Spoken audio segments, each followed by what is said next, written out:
This is episode 496 of the Rio Grande Foundation's Tipping Point, New Mexico. I'm Paul Gessing. And I'm Wally Drangmeister. I'm president of the Rio Grande Foundation, New Mexico's free market think tank. You can find out more about the foundation at riograndefoundation.org.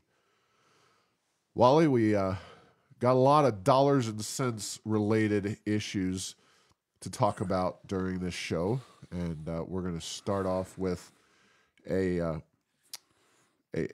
chart, if you will, that was published by an organization kind of looking at the Trump tax cuts and how they affected overall federal revenue, which, the assumption often is that you cut taxes and that means revenues go way down. Of course, I know you're a big Arthur Laffer fan, so I am a Laffer curve fanboy, to put it mildly. So yeah, it explains a lot. Yeah, and it's unfortunate, you can't see this, but I can describe it. It's the Committee to Unleash Prosperity, which, not surprisingly, one of the leading figures behind it is Arthur Laffer. Stephen Moore, formerly of the editorial board of the Wall Street Journal, also is involved. And what they did is they looked at the Trump tax cut on personal income at the top level.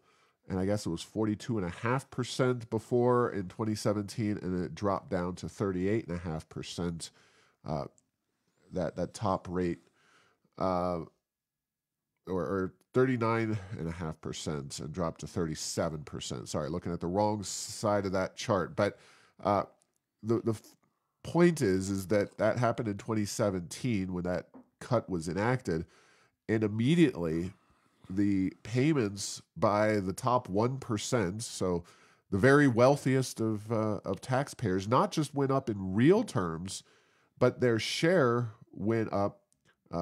They went up 17.3%, their taxes paid. So this is an indicator that perhaps federal income taxes on personal income should be dialed back according to the Laffer curve, because whether you talk about it from a how much morally or whatever should you pay, that's a separate question. But from a tax policy perspective, the idea theoretically, when you're looking at it from the government perspective, is you should have the rate at the revenue optimal level. And when you cut that rate and income goes up, the amount of money paid to the government goes up, as it did rather dramatically from 2017 into 2020, you're probably dealing with a situation where those tax rates need to go down. But the Trump tax cuts were effective in boosting payments by the top 1% of taxpayers. Yeah, and then, Paul, this is to many who've looked at this issue a long time, and I don't know, maybe it's my background now as a recovering CPA, just the impact these high tax rates have on transactions. People defer selling things. It slows down the economy. And this is a classic example. And heaven forbid I want to go one step further than you. I mean, the optimum would be the lowest amount of taxes possible. But where we've gotten to in the U.S. is we're way beyond probably what they should be. But just to be clear, I'm talking about from the government's perspective. No, I am totally with you. So even from the government's perspective, they're sub-optimizing. So in other words, they're destroying economic value, and they're getting less money than they could get if they would have a more rational system.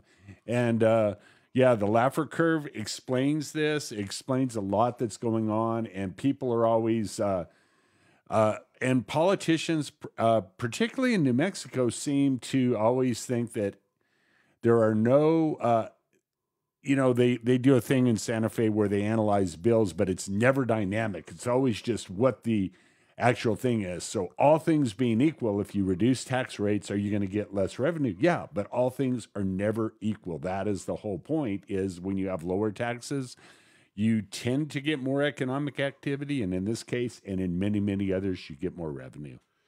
Yeah, and it's obviously complicated. This is taxation policy. after all. When you're dealing with the federal government, if you're in the 1%, certainly you can pick up and leave. Now, your personal income is different from your corporate income. Corporations obviously can be located in nations across the globe that are more friendly to corporate taxation. But if your individual taxes are impacted, you're going to maybe change the time at which you make certain decisions, but you're probably not going to leave the country over a few percentage points of taxation. At the state level, however, you're going to switch states very easily. Yeah. Ask our friends in California, and as they continue to put crazy tax policy in place, more and more people are saying, hey, I'm out of here. And then what does the state have to do like California, Paul? They have to do an exit tax because they don't want people leaving without paying money that the state of California thinks is rightfully theirs, when the people leaving the state certainly don't view it that way. Yeah, and just as a point of reference, I think there's rarely true internet gold when it comes to tax policy, but there is an Washington Examiner article that I link. You can find this actual post with the relevant chart from April 11, 2023 on errors of enchantment. But the internet gold I'm referring to is a 2007 March story by Jennifer Rubin. Yes, that Jennifer Rubin, who suffers from a more severe case of Trump derangement syndrome, perhaps, than any other person, which is saying quite a bit. But she wrote a piece about Bill Richardson, the tax-cutting Democrat, and highlighted, it's a very good piece from when Jennifer Rubin had not completely gone off the rails, but it's a article highlighting the economic impacts that we have also highlighted. Sometimes you get overly self-referential when you're doing this kind of thing, talking about the impact of the Richardson tax reductions. Of course, he took New Mexico's top income tax rate from 8.2 to 4.9.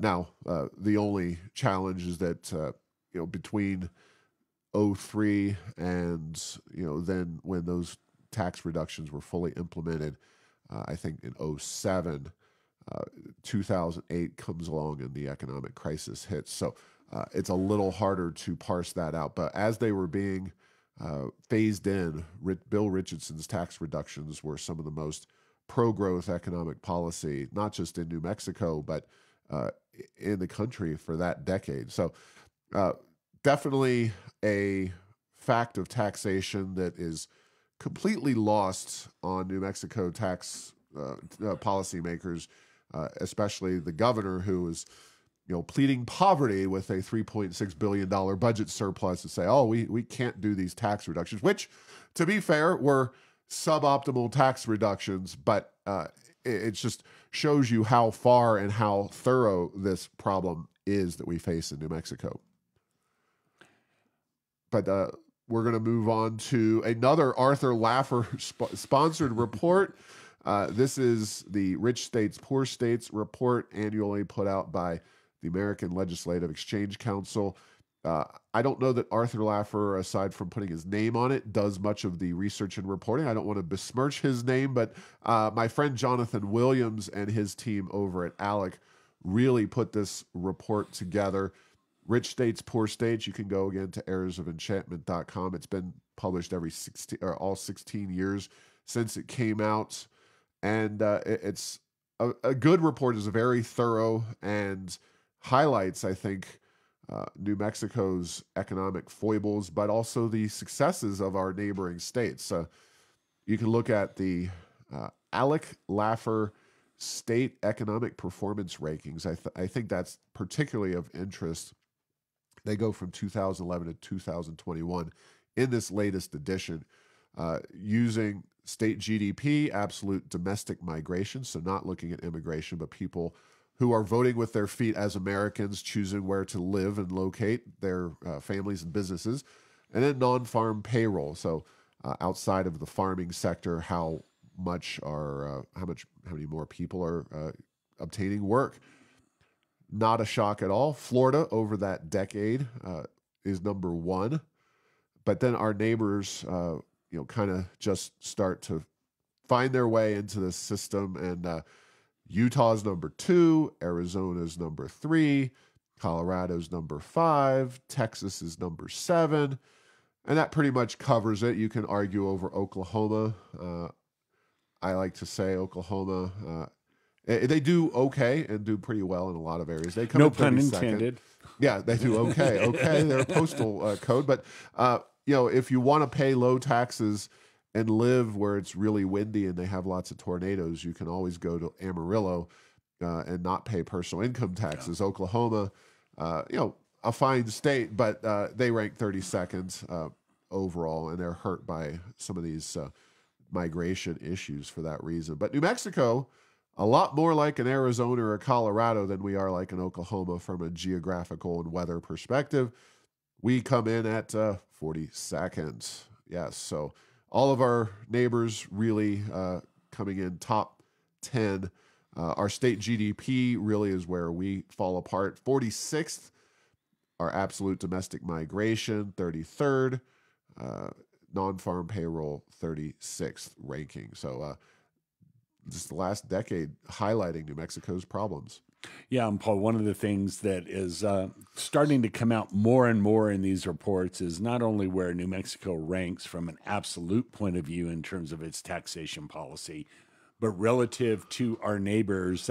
Now, Texas, you can't get much lower than zero income tax, for example, but even surrounding states like Colorado, which is a very democratic state with their taxpayer Bill of Rights they have in Colorado. They have done a very good job keeping taxes low, and their economy's benefited as a result. Yeah, so this report goes into a lot of other details. It does highlight how New Mexico's gross domestic product, GDP, the overall size of our economy, has suddenly skyrocketed upward, and that could have positive impacts on our ranking because, quite frankly, oil and gas contributes mightily to that GDP number. But you have an economic performance rank, we're 42nd. You have an economic outlook rank, we're 38th.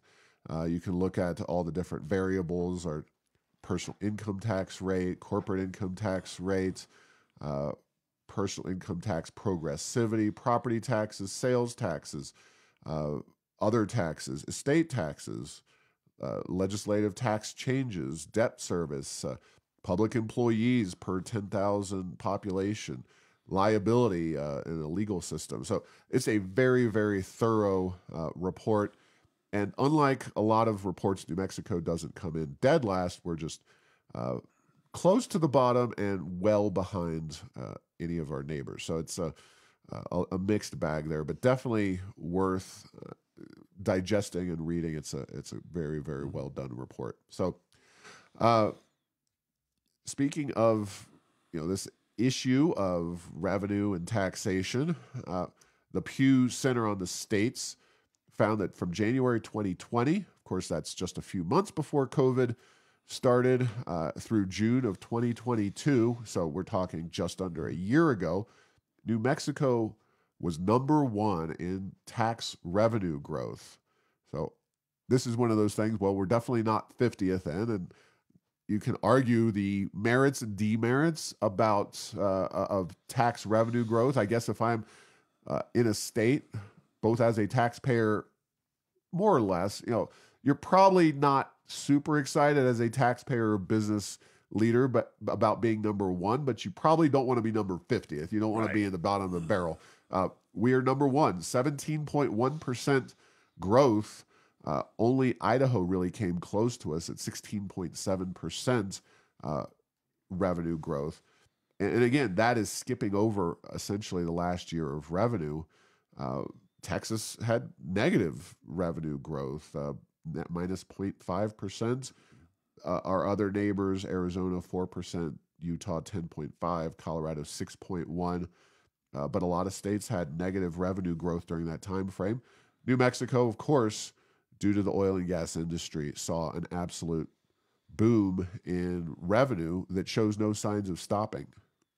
Yeah, and that is the point. And compared to Texas, where most of the land is privately held, and so a lot of the royalties don't go into the government revenue cycle here in New Mexico. Both state trust lands as well as roughly half of the royalties from federal land comes back to New Mexico from the feds. So we have a huge source. And the way things stand now, with oil prices certainly in a position to where that revenue is strong, production is strong, and everything is looking good for the time being.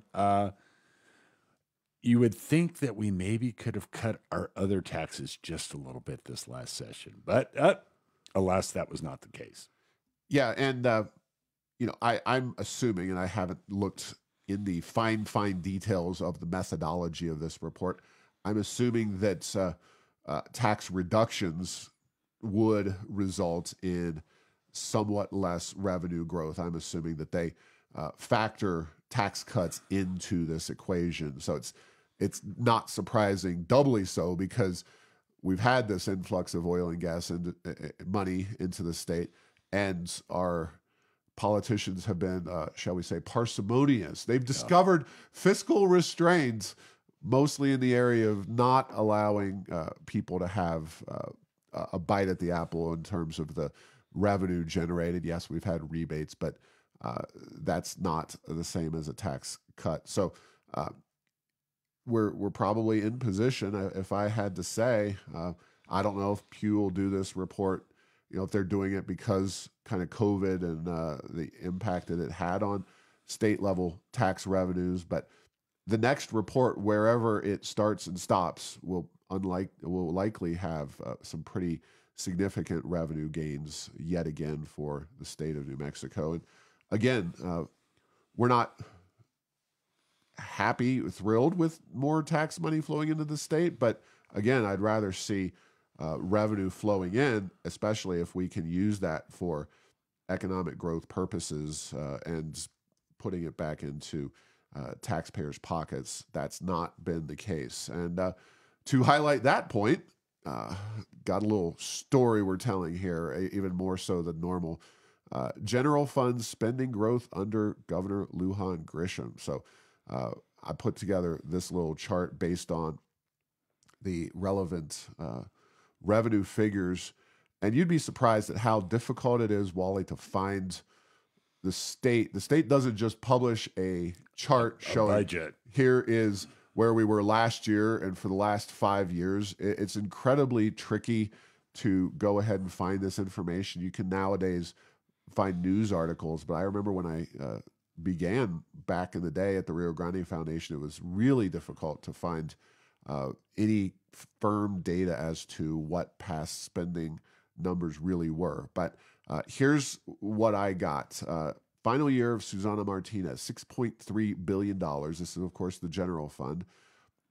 Under Michelle Lujan Grisham, that went to $7 billion in the first year, 7.1 in fiscal year 2021, 7.4 22, 8.4 in 23, and 9.6 is the most recent budget passed. That comes to 52.38% spending growth during the Lujan Grisham budget years so far. That's 5 years essentially.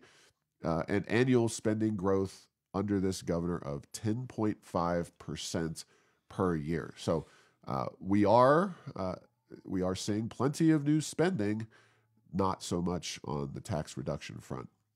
Yeah, and then, just the basic question is, what are we getting for all that spending? Is it making the lives of New Mexicans better on a daily basis? And when it comes to a lot of things, quality of education, law enforcement, poverty, access to health care with the physician shortage, a lot of those things are getting little, if no attention, but we are spending a lot of money somewhere.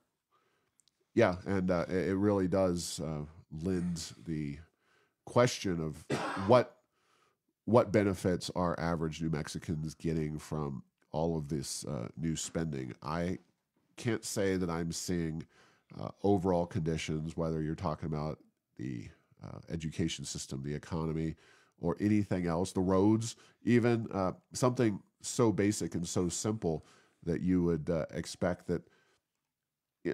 You see those signs, and she did take her clue or cue from Bill Richardson. Remember GRIP, Governor Richardson, I believe, improvement project. Yes. All those road signs advertising old Bill Richardson's, just soft corruption there where he uses those orange signs. Now, I would think the flip side might be, well, this jerk is causing me to be late for work or whatever with those orange barrels. But Michelle Lujan Grisham has her own approach, which is Michelle Lujan Grisham MLG Improvement Project. It doesn't quite roll off the tongue in the same way, but the signs are the same. Just the name has changed.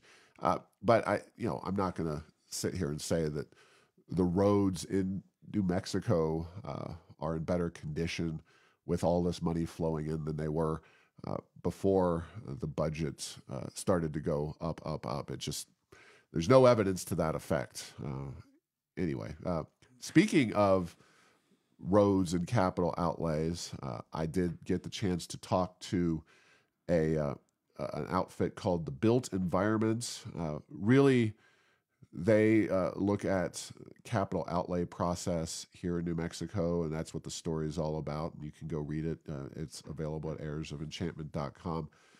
This has been a talking point for organizations like mine, like the Rio Grande Foundation and others, both sides of the political aisle. There's been talk for years and years about changing what I would call a corrupt capital outlay process. And it's corrupt in the legal sense of the word because you have such obvious abuse. And the latest abuse happened during this session where the governor asked for and got $10 million for an abortion clinic explicitly to serve Texas customers, so to speak, with the capital outlay. This is not money that by and large is going to benefit New Mexicans. This is going to benefit Texans to the extent it benefits anybody. But there's no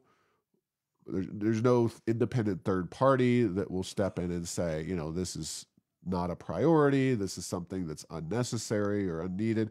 There's no way to prioritize another senior center in a town versus what they might actually need in terms of infrastructure. It's just truly is, if you're looking at government in New Mexico, government certainly in New Mexico, but it's kind of one of the last true Wild Wests of fiscal policy.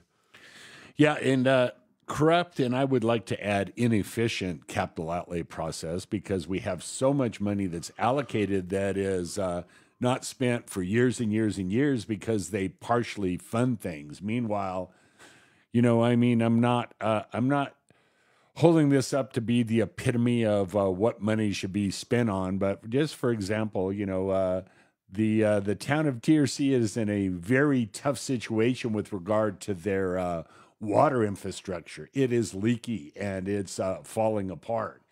And there's maybe a little money is thrown at that, but again, nothing is ever put to a scale enough to get things done. It just hangs out there, and I need to get the most recent number, but the last I checked on this is in the range of $1 billion of allocated funds that aren't being spent because they're not fully funded. And so, corrupt, inefficient. I don't know. That's two things strikes against that. And I've often thought, Paul, just like a lot of things are low-hanging fruit with regard to reforms, but man, New Mexico could benefit so much from reforming that capital process and get so much more benefit out of that, and make it obvious that it's a good thing as opposed to this, small, chisel out a little political favoritism here and there is really more what it's for instead of spending things that benefit the state. Yeah, and again, we're talking about real money. We're talking about the opportunity to spend the money that we have available, whether we're talking in a budgetary surplus situation or in a constrained budgetary environment. These are real dollars that can benefit the state of New Mexico. Now, set aside whether we have to pay inflated Davis-Bacon rates. Of course we do. And all the other environmental restrictions and regulations that come down on the state of New Mexico, and the necessity or lack thereof for some of what that is all about. But this is just, every time you drive over a pothole, you should thank or curse, more appropriately, the legislature, the governor, and their approach to capital outlay, because that is the problem. It's not obviously a problem of lack of resources. And if there's any, and I'm of the opinion that this state would be benefited greatly by a dramatic reduction in the price of oil and the amount of money the state gets, because it would make for actual decision making in Santa Fe. Right now, there's no decision making. It's all just it's all money flying into the air with no consequences whatsoever. But a time of scarcity could actually benefit this state tremendously. And the sad truth is that all this money, by and large, just being wasted. Yeah, what is it called in economics? The endowment phenomenon, where if you feel like you've been given money, like you inherited or you win the lottery, you treat that money much differently than if it was earned. And I think there's certainly an element of that going on in Santa Fe recently. Yeah. All right. Well, speaking of insanity, although this insanity is not local, but relevant to us here in New Mexico, Wally, Germany has made the insane decision over the weekend of closing their final 3 nuclear plants. So this country, in this case Germany, which has supposedly embarked upon efforts to reduce CO2 emissions, has decided in its infinite wisdom, so I guess stupidity is not just a New Mexico or an American characteristic. Germany has its own version of stupidity, and this is it. Getting rid of 3 clean, zero carbon emitting nuclear plants to really make that nation all the more reliant on either Germany or coal or Russia, relying on Russia. Oh, sorry, Russia. Yeah, Russia, coal and wood. Those are Russia, those coal are and its wood. That's it. Yeah. replacements. So I know you're a big utility guy. We've talked about the Energy Transition Act. I think the big upshot for us here in New Mexico is, we're shutting down 1 coal-fired power plant, but when a nation like Germany decommissions nuclear reactors, that just means more CO2 in the air. And whatever your thoughts on CO2 may be in the level of crisis this climate change, global warming issue is, all they're doing is undermining the entire program of limiting CO2 emissions. Yeah, and then, Paul, Germany may be on a path to dramatically lower carbon dioxide emissions if they're going from a first world industrialized economy to a third world agrarian economy, just because they have no choice. So this is a very interesting one. And so, I've mentioned probably 6 times on the podcast certain things that German energy policy has done over the years. And, they are the California of Europe. They have some very strong opinions about things that are not necessarily borne out by the engineering or economics. And, they follow through on them. So, that just seems, it almost seems unfathomable in a situation where they're having such problems with their economy because of lack of natural gas from Russia that they would just shut off another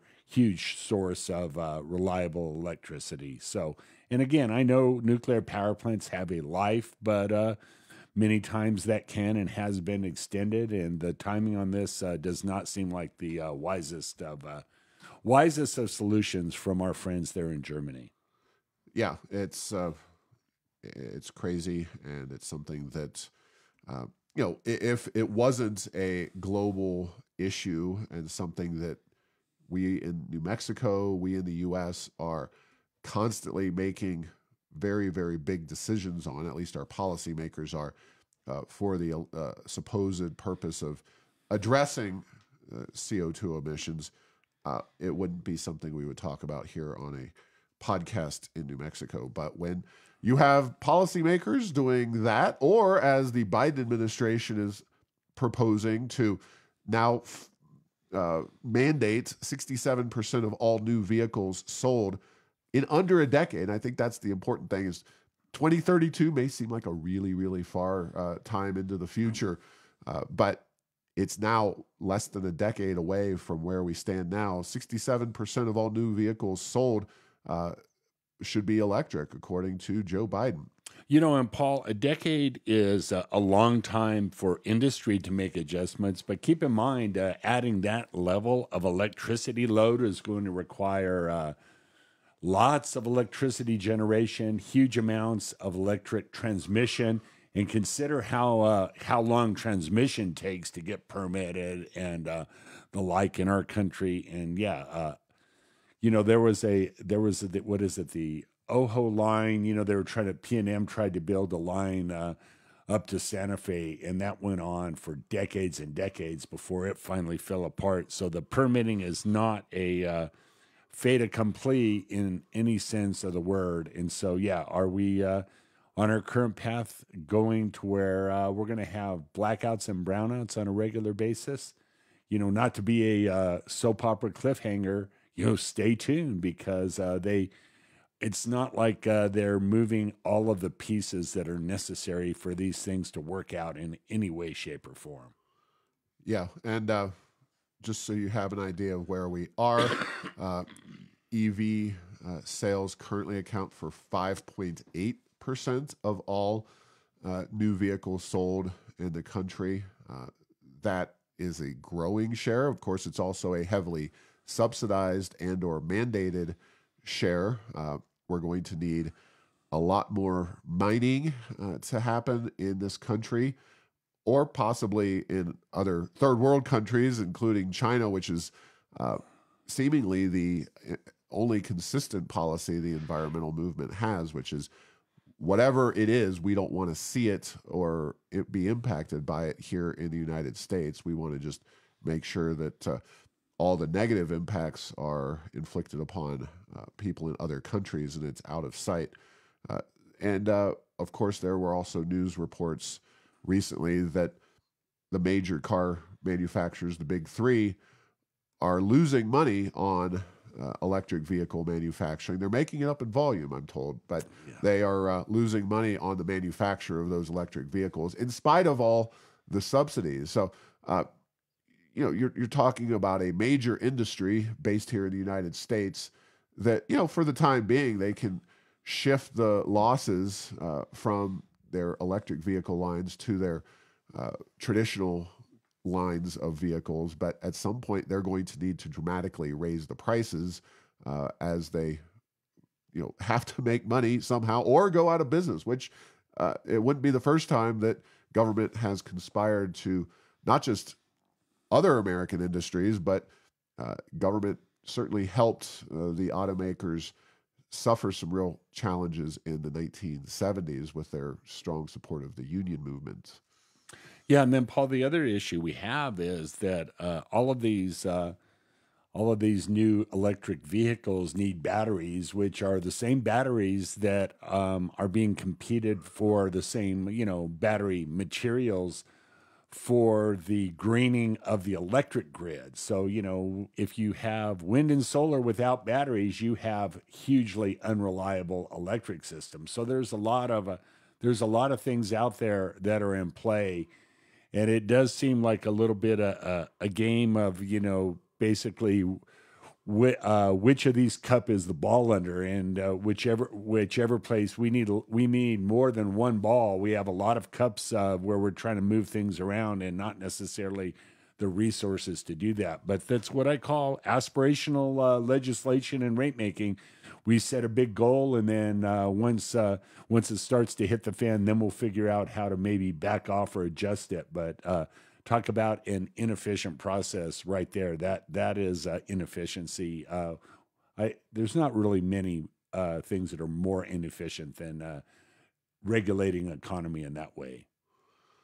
A couple of quick notes locally here in Albuquerque. I had the opportunity to sit down with Channel 7 KOAT and discuss the costs associated with the APD monitor, Ginger, on behalf of the Department of Justice. That independent monitor has racked up $9.7 million in fees since beginning his role back in 2015. We discuss, whether the city should be given a rebate. Our taxpayers actually should be given a rebate based on the compliance, at least with 25% of the DOJ settlements, and whether this particular process is working for citizens of Albuquerque.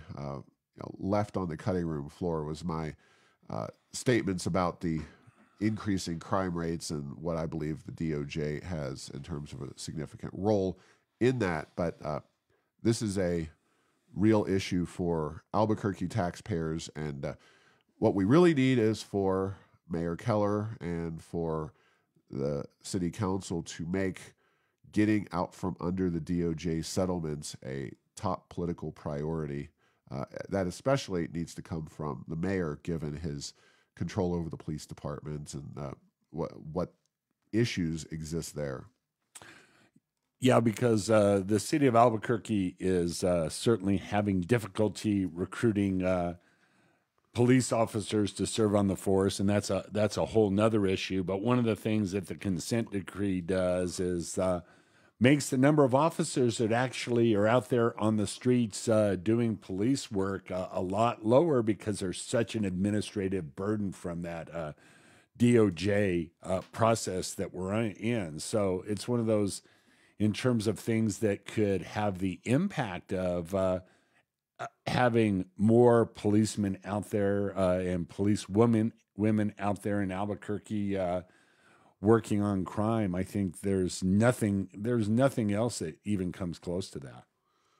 Yeah, and finally, speaking of businesses that government policies have negative impact on and causing them to ultimately leave, we have the Walmart situation, of course, in Albuquerque, but this is from the International District, and frustration, understandable frustration that people in that area of town are expressing about having the limited options that they now have available to them. And, just because you live in an area and there's bad actors who are stealing and just walking out of stores with those basic goods, it's not your fault just because you live in that area. But again, International District, I'm going to just use my Johnny Carson technique. I'm going to say, 80% of them voted for Mayor Keller. And Keller even represented that area in the state Senate.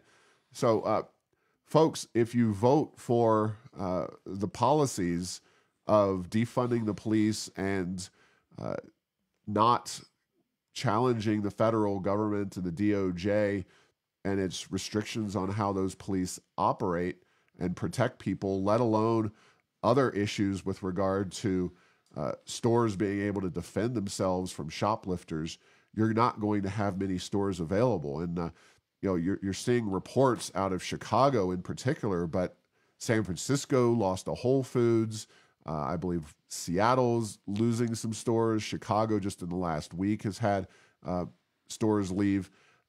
That is the fundamental problem facing these shopping centers like Walmart. And until the crime issue is brought under some control, which starts and stops with the mayor, and I know the legislature and the governor have a seat at the table. We can criticize what they did and didn't do, but this is the mayor, and they've got to vote different. That's simple as that.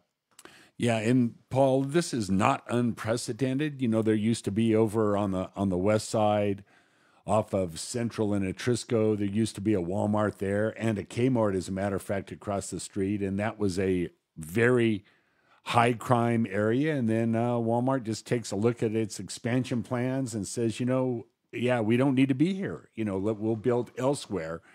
And it is extremely unfortunate for the people who live in that area because as much as certain people on the left love to hate Walmart, you just realize what a huge value it is to a community in terms of having the wide range of products that are sold and not to turn this into a Walmart commercial at low prices. You know, it's not one of these boutique stores where the margins are super high and the prices are super high. And so now the city has taken it upon itself to try to get control of that site and maybe try to recruit someone else to go in there.